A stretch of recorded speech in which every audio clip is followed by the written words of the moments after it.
All right, welcome back to another episode of Chiropractic Is Sexy. I am Dr. Paula Ruffin. And I'm Dr. Erica Peabody, and we're happy to be here on another Thursday. We have a fun topic. Today's going to be great. I want to welcome everybody in. If you're new to the channel, please make sure you are subscribing. And if you've been here before, we appreciate you being here, appreciate your comments. And we wanted to really just have this fun conversation today and talk about chiropractic as not this healing art that we're always talking about, but how chiropractic is a lens for us. It's the lens through which we live our lives. And so our chiropractic lens never turns off. So we're going to talk about some really funny things. Today's not going to be about health and wellness or how chiropractic is going to impact your life. It's about how Dr. Erica and I walk around in our everyday lives and how chiropractic blasts us in the face. Like, we cannot turn off our chiropractic brain. Well, the other part about it too is that people look at chiropractic as just a career, but it's way more than that. It's an entire lifestyle, because we always want to walk our talk, for one, but the philosophy that we're built on, like, it's impossible to walk around the world without seeing all of these things. And I wanted to start with a story because we kind of have this like list of things that we see the world through. And one of them is when we're at anywhere, meeting anybody, if you say, I'm a chiropractor, the next phrase is, I've got this thing. And so so when I first moved home 20 years ago, I was moved in with my parents, my mom and my stepdad, and my cousin and I would go out and we just hang out on the weekends, Friday and Saturday night, go out and be social and whatever. And I stopped telling people that I was a chiropractor, and I started telling people that I was a cartographer because it doesn't matter who you are, where you're at, or who you're talking to or meeting. If you say I'm a chiropractor, then they would say, I've got this thing. And it would go into doing differential diagnosis at a restaurant or a bar or whatever. So my cousin is an attorney. So it was a doctor and a lawyer going out to the bar. And not that this sort of sounds like a joke, but I would be a cartographer and she would be a florist, just because it just stops people in their tracks from like saying, oh, I got this thing. So right. Anyway, when I saw that on our list of things that we see the world through, that was one of them. And I would just say, I make maps. Yeah. And there's like no further like, oh, you make maps. Well, I have this guy at the gym who's it's constant. Oh, gosh. There's the people who then also are over and over, who know we're chiropractors, not just the new people we meet, but the people that we see all the time. And they constantly want to ask us for advice and then never take action. But that's a whole nother conversation. But every time I see him, he does one of these too. He's like, here. And he's like, what he's wanting me to do is feel his shoulder. And he's leaning into me and he's like, yeah, right here. And he keeps turning. And I just stand there. and then finally he gets that I'm not touching you. Yeah. Like, I don't know what that is. And I'm not touching you. And you've asked me about it 20 times before. And we're not doing that. So yeah. No, it really is a thing. And also, as we're talking about this topic today, we do want to also make sure you guys realize that you can reach out to us and ask us these questions. Just don't come up to us at the gym. I had this guy come up to me. This was a couple of years ago. And he's like, hey, I have a question for you. And I'm like, yeah. He said, what do you think about inversion tables? Now, I'm training for a 10-mile road race. I know I'm training for a 10-mile road race. I've got earbuds in, and I'm like, they're awesome. I have one myself. You need to use them properly. If they do well for you, they do well. For a lot of people, love them. But it's like, oh my goodness gracious. But also, I look around because I've had kind of a hip thing going on over the last, really almost a year. So October will be a year since, I just kind of started with this discomfort. But I really look around my world as I'm out shopping and I'm watching all the limps out in our world. And like we can tell by the gait where that pain is coming from just because we're so trained. So I'm watching all these limps and I'm doing everything that I can, which is also still surfing my behind off and chasing waves and doing whatever. I'm undoing some of my progress. But anyway, it's an interesting world to live in once we have this view of what we see, We can't unsee it. Yeah. I have a patient that I'm working with, and I always have her stand, and I'm like, okay, close your eyes, march in place, and then stop, and then tell me when you think you're square, you're even. And inevitably, she's like, shoulders crooked, her head's like this, and then she opens her eyes, and I'm like, okay, you straight? And she's like, mm-hmm. And I'm like, yeah, no, you're not. And then I take a picture and I show them, and they're like, what? So they don't see it. And this is, we sit, we'll be standing in line at the store. I don't want to use the word judging. I think that's a harsh word, but we're constantly evaluating, right? So we're standing in line, or like, oh, that person's head is tilted to the right and their shoulders up like this and their shoulder girdles rotated. And then I immediately look down and I'm like, oh, they have a collapsed right arch. Oh, there's excess wear on the heel on the right side. Like, our brains don't turn off. It's just.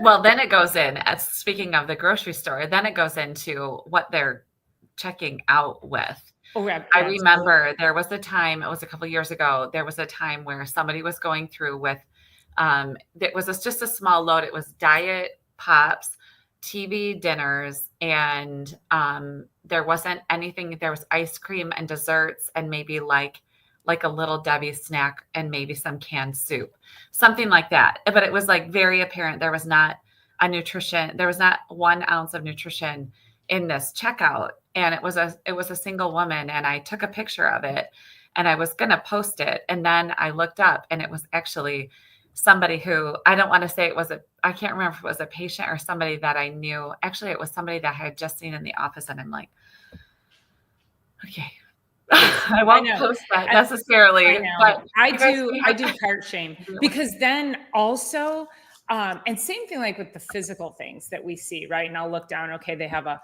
brace on their knee. And I'm like, oh, well, no wonder you have a brace on your knee. Your upper cervical is completely out of whack. And if we just align that, like, it's the evaluation and the diagnosing and all, oh, I could get rid of that knee pain for you. Or then it's the, I'll bet they've got a bad ankle. Or I'll bet you they have a shoulder issue. And then when we see what's in the cart, it's like, oh, no wonder you're walking with a limp.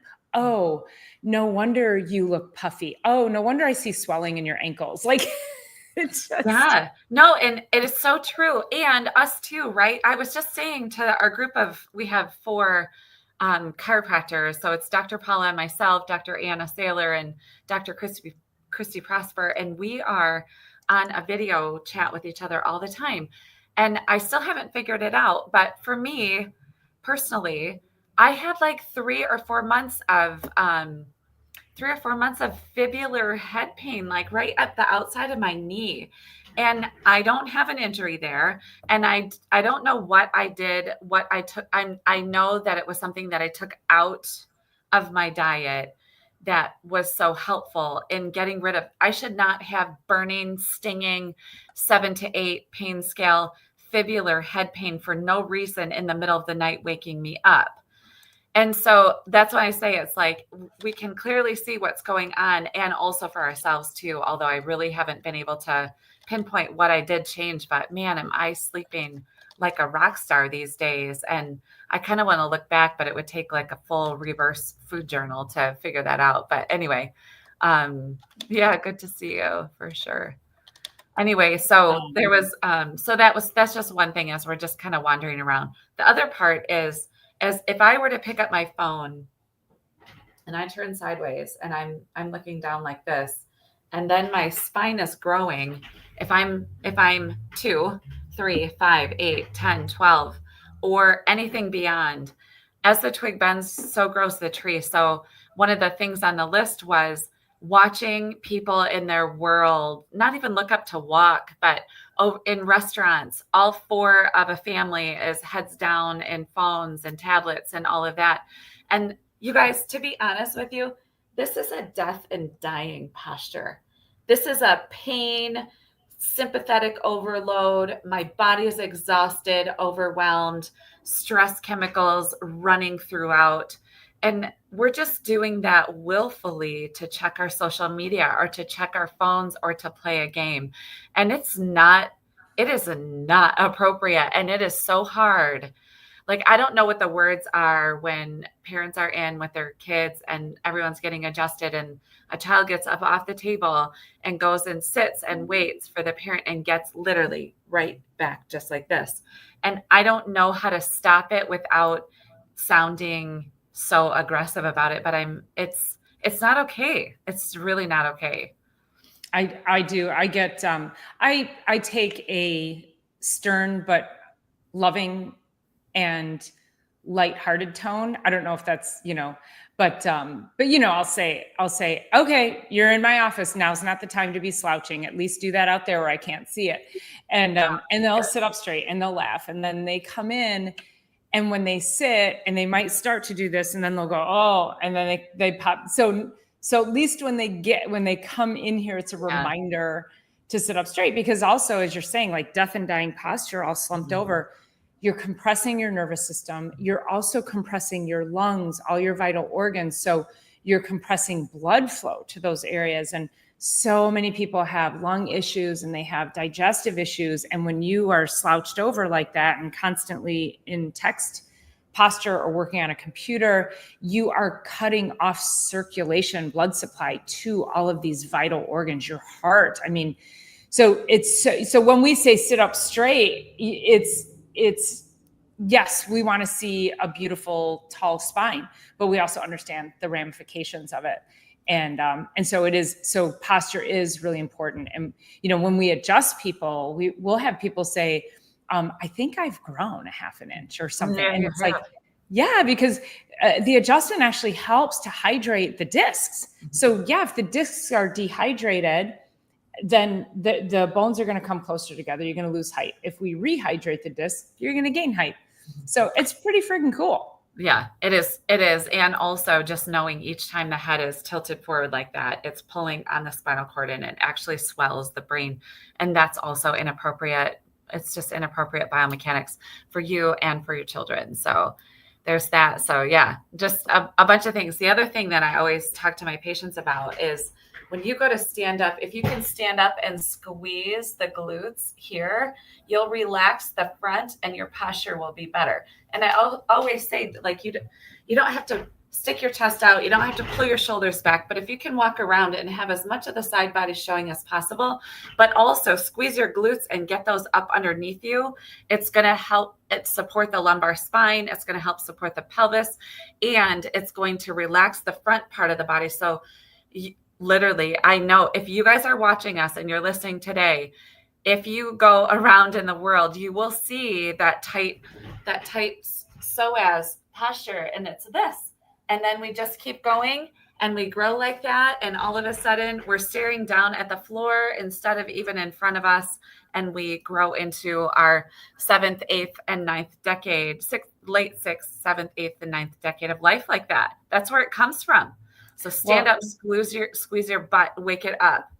And you did something also. So if you notice what Dr. Erica did when she stood up, and my chair is counter height, so I don't know if it'll have the same effect, but I have to jump down a little bit. But if you're doing this, if you have to lift yourself, your legs aren't strong enough. So you need to practice that to get your legs strong. And so also what happens is that when people lose balance and coordination and their posture like that, then they end up getting out of a chair like this and then coming up. Mm-hmm. So if you have to offset your balance by leaning forward to get up, that's also a dangerous position, because now you lose that over time and you can fall and tumble forward. Tumble forward, yeah. So which also means we're watching you in a restaurant get up and down out of the chairs. I didn't really take that one into consideration. I don't know. How do I do it? Well, Oh yeah, you just got straight up. Yeah, you just stood straight up. I don't have arms on this chair, so. Yeah, so you have no choice. Right. That's I've good. actually made my patients get down on the floor. Patients that I know struggle with getting up and down. And I will tell them, like, I have this woman, she's in her early 70s, and she has zero strength in her legs, zero strength in her arms. And I made her get down on the floor and I showed her, I said, and she has vertigo. And I said, what happens if you're out in your garden and you get dizzy, you have a bout of vertigo and you fall? Like, you're going to have to hope you have your cell phone on you. Right. And you have to hope your husband sees you if you don't. So it's so important to pay attention to these things. So we would also love, like, when we see all of these things, our brains don't stop. But can you imagine if each and every person we came across in a day would be like, excuse me. Yeah. I really want to save your life by telling you this. Right. It's so true. Yeah. And truly it is saving life. It's saving, especially quality of life too. Mm-hmm. So yeah. Yeah. Yeah. It's and nice. One of the other things that I love. Straight. What's that? Excuse me, sir, stand up straight. Right. Yeah, exactly. Yeah. And here's my other question for the people who, they're like, oh my gosh, I've had this thing for 20 years. And I will always say, I used to say, have you ever been to a chiropractor? And implying that they don't have a chiropractor. But now I ask questions as if I expect everyone to have a chiropractor. And so somebody will say, oh, I've had this thing for 20 years or 10 years or whatever it is. And I will ask, what does your chiropractor say about it? Oh, I don't have one. Have you ever been to a chiropractor? Well, no. Okay, well, why? And why? So you're telling me, a random chiropractor at a party that you've just met, and how many other chiropractors have you done that to? So how about you stop telling random chiropractors at parties that you've had this thing going on for a multitude of years, and just like go and have it checked out. Yeah. Yes, it is as simple as that. And I do understand it can be a little intimidating if you've never been, but I can also tell you that people that come into our offices, it is a general consensus that they will say something like this: I should have been here 10 years ago. I wish I was here back in high school. I wish I was here when I was a kid. I wish I had taken better care of that car accident. It didn't seem like anything happened back then, but I should have been here then. But that's not coming from our shoulds. It's coming from people literally getting up off the table and saying, this makes so much sense to me. Why haven't I done this before? I understand I was intimidated. I wish that I would have known you before. So anyway, it's kind of interesting. And again, that's really the reason why we're here every week, is so that we can continue to make sure that you're out there seeking out the care. And I love that question of, well, what does your chiropractor think about that?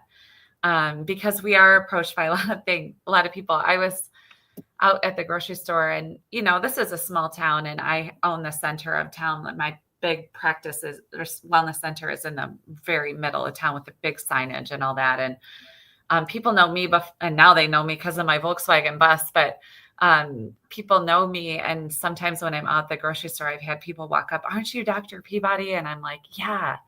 And then they'll say, well, I'm so-and-so, and my wife and blah, blah, blah needs this and that. And I'm like, you're going to have to call the office, because there's really nothing I can. Thank you. I'm glad that you recognize me. Thank you. I am just trying to get lemons and cilantro and get home right now. But I am glad that you said something, and I would love for you to call the office. We can probably get your wife in this coming week. So, and it's totally fine. I take it really lightly, and it's fun. Yeah, it's good. It is. It's fun to get recognized and to have people be like, oh yeah, I've seen your show, or, watch your videos, or I passed your office, and they recognize it. And just like what you said, that it can be intimidating. And so we never want people, I don't want to put people off, but if you come up to me at a party, I also want to ask that, like, it's invasive. Like there's this fine line between, we really want to help people, and when is it the appropriate time? And, maybe the more appropriate question would be to say, I've got some questions about chiropractic. Would you mind if I call you next week when you're in the office? totally great. But when you're doing this and going, feel this, does that feel normal to you? And we're like, I'm just trying to eat my hummus and drink a glass of wine. I don't, you know. And I think I shared with Dr. Erica, I have this guy at yoga who every single time I see him for 2 years, and like literally chased me up the yoga studios, like in a downstairs area of this building. And I'm at the top of the stairs and I hear this, Paula, and he comes busting out the door and he's like running up the stairs. And I'm like, oh my God, I thought I had escaped him. Homeboy followed me all the way to my car, telling me more and more and more. He'd been talking to me about this for 2 years. I finally had to shut him down. I was like, this is my time. This is my place. This is where I get to shut my brain off. I'm not working. And you need to make an appointment. You need to come into the office. And so for that's like a complete lack of consideration when you've got somebody who's been hammering on you for 2 years and you're trying to be kind, because we are kind. And at a certain point though, we're going to friggin' snap on you. Like, it's definitely a thing. Yeah. Like enough already. Yeah. Yeah. You know what I really love, just speaking about yoga, like I really love, it's hard even when we're in yoga. Of course, we want to focus on ourselves and our movements and transitions and getting our bodies working, but we can watch people start a class and not be able to do a hip opener or something, and then literally like watch them work it out like right in front of us. But I think we take this so much for granted because we do this with our own like individual bodies. Dr. Paula and I do regularly, that it's like, there's so much you can be doing for yourself outside of here. And just having simple awareness of the fact, I mean, yoga is one of the great longevity producing activities on the planet, for one. The other super simple thing would be just making sure you're getting super hydrated. I tell patients very simply, I'm like, you are feeling like a raisin, like your tissues feel so dehydrated. And instead of taking one sip of your water when you lift it to your mouth, do 10 and chug the water. Every time you put it to your mouth, chug it. It's there anyway. And so just some little simple things, but man, I'm like, you are a dehydrated raisin, and stop doing that to yourself. So, yeah. Well, it's interesting when people come to my house, and I think you're probably the same way. I've had, like, my daughter's friends will come over and they'll say, I have a headache. Do you have Advil? And I'm like, no, but I have magnesium. Like there are no drugs in my house. I have magnesium and I've got some lavender oil and water. Let's get, and then I'll be like, Hannah, put electrolytes in water and throw in a magnesium packet, and then put some lavender on her temples. And, and they're like, what is this house? But that's, we literally, we live how we teach, we teach how we live. And if you come to my house, you are going to get nourished, and you're going to get things that are going to support your health.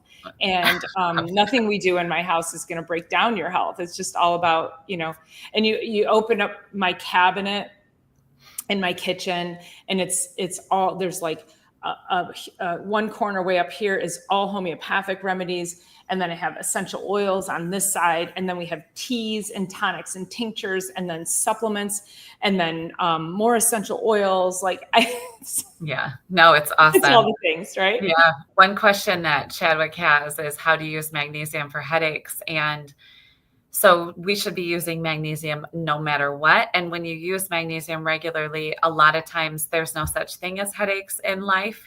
Different things will come up, of course, hangover and stuff like that. But magnesium's required for living. And it's not in our soils since the mid 60s. We're depleted of that mineral in particular. And I think it's 3 milligrams per pound of body weight per day is supportive. And so, there's a lot of ways we can go into that, but we need to have it in our life. And if you're not taking it, you are literally asking for it. And there's probably a whole show that we could go into certain supplements, like you are asking for it. if you're not Well, taking. and just to expand a little bit more on that magnesium question, we recommend, so magnesium citrate, a lot of people go into a store and they just buy whatever magnesium. There's many forms of it. And magnesium citrate's the one that makes you poop. So if you buy magnesium and it's the citrate form and you don't know, and you start taking 2 twice a day, like I would recommend, or, however many milligrams, and you start like pooping your brains out, You're not going to like that. Yeah. So that's magnesium citrate. And then there's magnesium glycinate. And magnesium glycinate is highly absorbable magnesium, which is typically used for muscle and nerve function. So that's what's going to help the muscles, the nerves to relax, any tight, tense muscles, any knots that you might have, muscle spasms and things like that.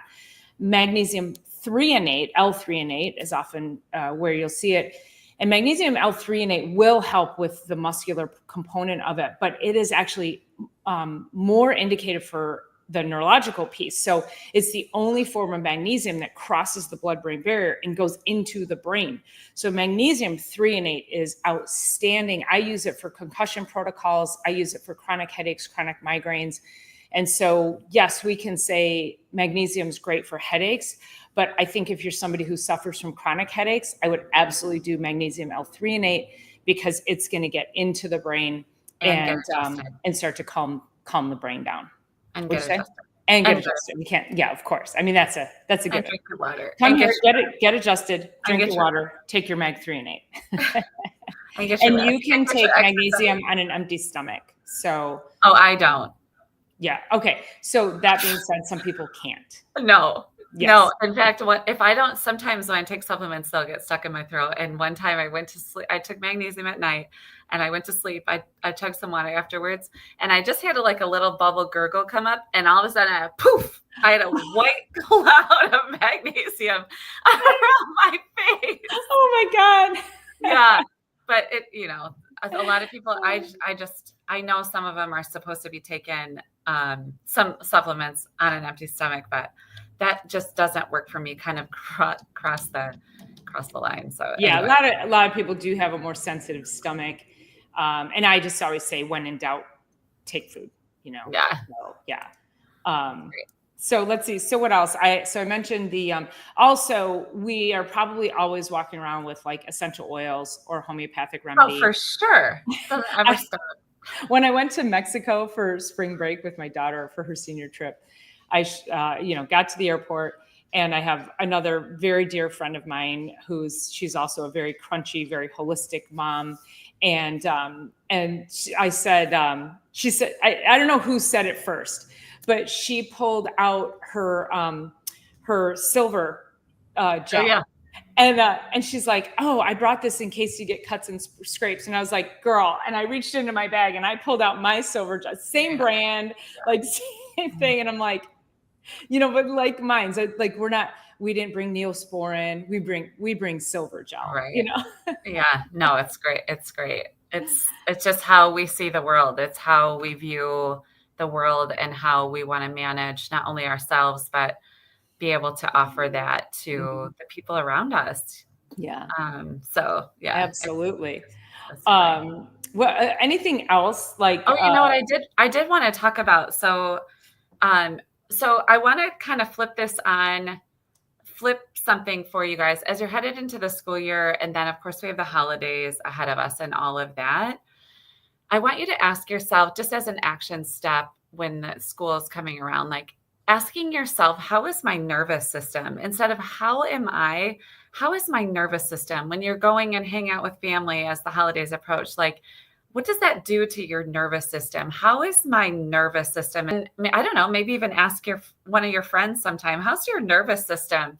And just see, because once we really start to tap into the fact that our nervous system is controlling, coordinating everything, it's our information superhighway. The happier that is, the happier our body is, the more ease it has as it's running around in the world, doing all the things that are required of us. But I'm just feeling the frenzy of August, and I've headed back to the school year coming up. And I just want I want to ask you, but then also I want you to be asking yourself, how is your nervous system? And if it's just like, wow, my nervous system is all jacked up, or I feel really like on edge or whatever, like one of the things that is so simple to begin to add is regular chiropractic care, because our bodies are bombarded with physical, mental traumas, toxins, thoughts, and actually now technology. There's 4 in there now,